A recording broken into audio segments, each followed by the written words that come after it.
Let's start. Good morning, everyone. Welcome to session 2.3 of the PAASE's 40th anniversary conference. My name is CP David. I'm a professor in UP Diliman, and co-hosting this session is Dr. Bayani Cardenas of the University of Texas. Thank you, Bayani. I will let him speak in a while. This is such a great opportunity for us to reconnect. In fact, if you think about it, we're having more frequent webinars and meetings because of online, and it's really just a great way to connect to all our friends and colleagues who are not here in the Philippines. No, I haven't seen many of you in a long time. Grace, I don't know when the last time we saw each other, and uh, so yeah, it's just good that we can do something like this. For our session, Bayani and I decided to invite the next generation geoscience researchers. They're all in their 20 and 30 something in terms of age. Half of them recently finished their PhDs, and half are about to finish their PhDs within the next year or so. No, shout out to JD. JD, this year, di ba? Ren, next year ka ba or this year then? 4 more years. And Nico and Eman, Joanne and Grace and James. By the way, congratulations, James, again. James just finished his PhD, defended his dissertation just a month ago, I guess. Congrats, James. And we want to also hear, other than your research, what your plans are later on after finishing your PhD. Okay, so without much further ado, to start our session, I'd like to invite Bayani to talk about a few things, particularly building and strengthening this network of Filipino geoscientists all over the world. Perhaps this session is just the start of it, and it's Bayani obviously has that experience of being Filipino and in the US and doing part of his research here in the Philippines. We just wanted to know a little bit what you think we should be doing from here on in. Take it away, Bayani. Great. Thanks, CP. So welcome ulit sa lahat. It's great to see everybody. We have a great cast of speakers, as CP said, and CP and I agreed that we would have the future generation really present.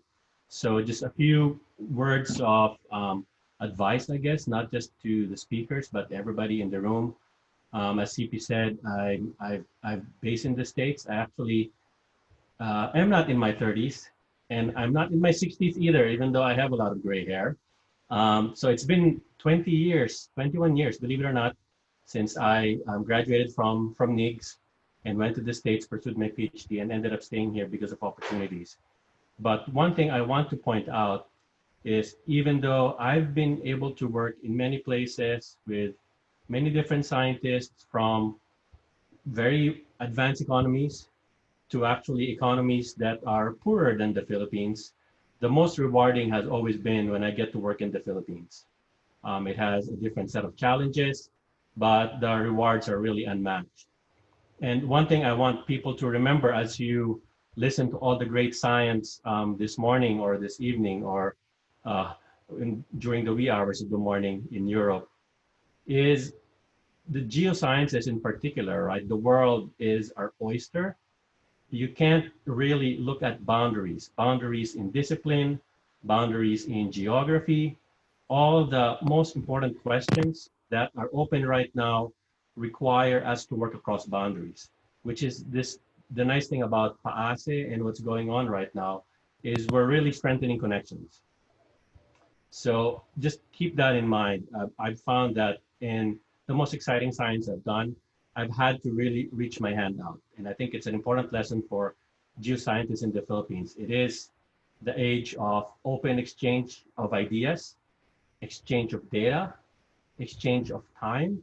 In fact, most of my research in the Philippines is not funded. I get funding from government agencies here, and I just squeeze money here and there to do what I really love to do, which is do geoscience research in the Philippines. So pag nagbabakasyon ako sa Pilipinas, kalahati bakasyon, kalahati trabaho, and I just squeeze things in. So I think the more we connect, especially for people who are overseas and have had exposure in many parts of the world, just keep that in mind. I've found that I get more rewards compared to what I give every time I do research in the Philippines. So I'm looking forward to hearing from everybody all the great science you're doing now, and in the future, all the great science you'll be doing in the Philippines, for sure. So CP, I'll hand it back to you, and then I guess we can start with our first speaker. Thanks for that, Bayani. Just a quick note lang. So we invited 7 speakers, but when Bayani and I were scouring through our emails and asking people who else are out there doing their PhDs or just started working abroad, it turns out that we have almost 2 dozen Filipino geoscientists scattered all over the world. No, so it's not just these 7 guys and girls who will be talking today, but it can be a potential network for everyone to do collaborative research, perhaps even sending students to them, to Bayani and everyone else who are based abroad. No, so there's a huge potential of expanding our research, not just by doing it here at home, but also tapping into our colleagues abroad. Okay, so with that, okay, meron pang pumapasok sa meetings natin. Quick shout out to some of your former teachers for our speakers. Dr. Tariela is here. Dr. Jenny Ramos is here. Hi. Dr. Jill Gabo is here. And who else am I missing? We are now 87. Angel is also here. I think Angel is in the East Coast. Okay, and before we end, I'm sure we'll hit 100 people in our room. So, just to start, JD, no, JD and Miko, they're in Europe, so early morning pa sa kanila ngayon. So might as well start before you doze off, and it's morning na in your place. JD, can you start sharing your screen? JD is about to finish his dissertation from Oxford University, and he will soon be rejoining the faculty of NIGS once he finishes his PhD and come home.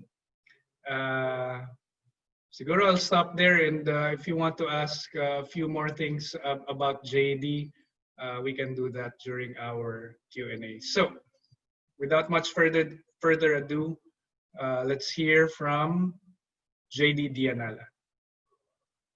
Okay, thank you very much, Sir CP and Sir Bayani, and good morning to everyone in the Philippines. Magandang umaga. Thank you for waking up so early in the morning to come to the session and listen to our talks. And today I'm really happy to be sharing a little bit of my PhD research that I've been doing the past 3 years here in Oxford.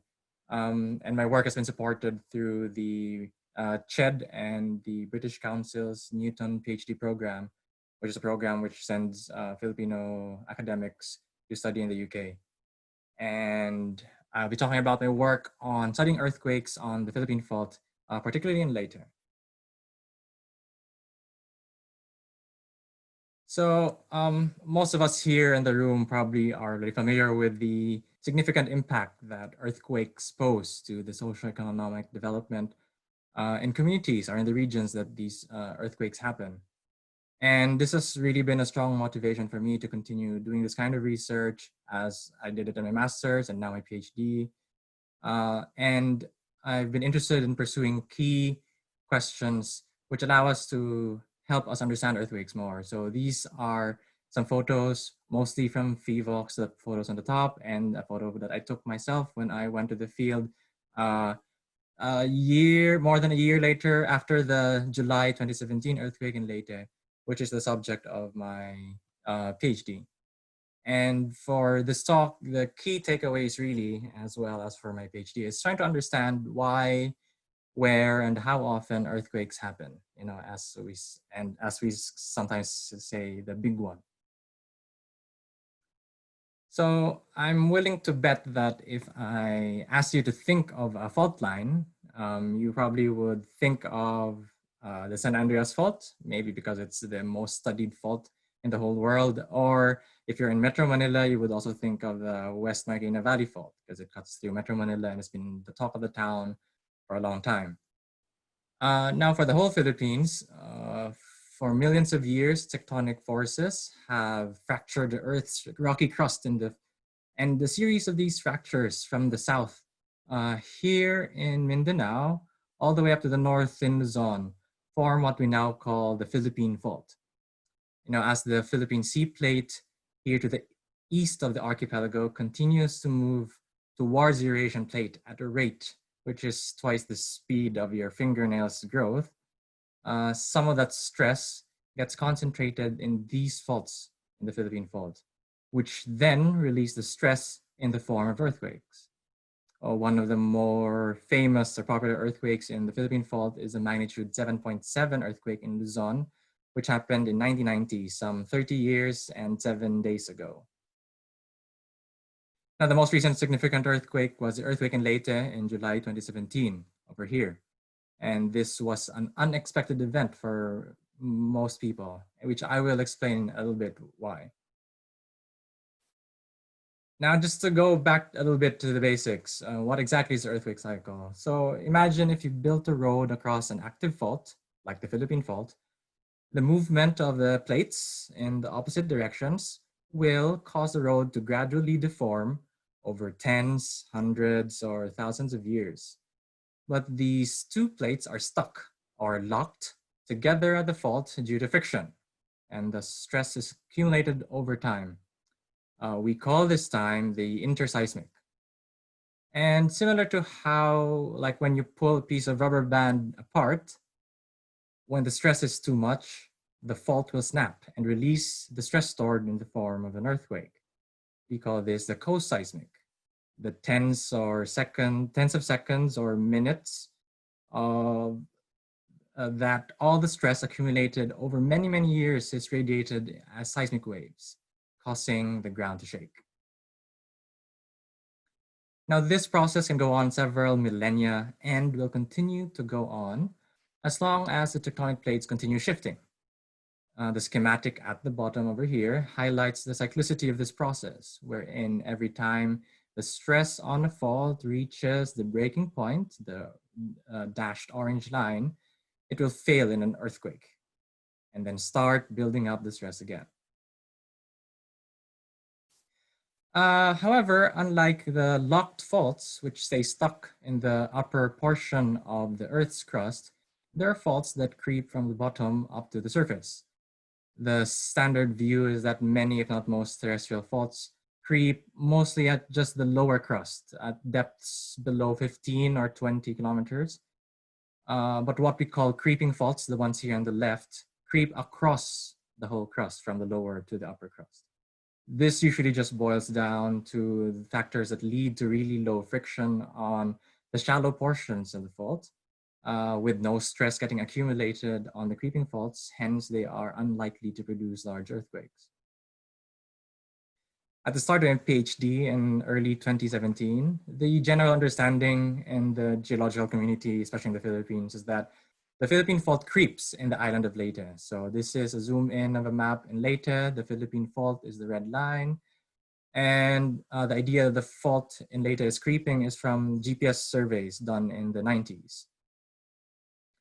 Some clear evidence of this creep is actually seen when you go to some towns that are on top of the fault, which our colleagues and scientists at PHIVOLCS have been monitoring for years. So as you can see here in this house, the door frame is deformed. This is because the house is right on top of a fault that is creeping, as you can see with these arrows are trying to show.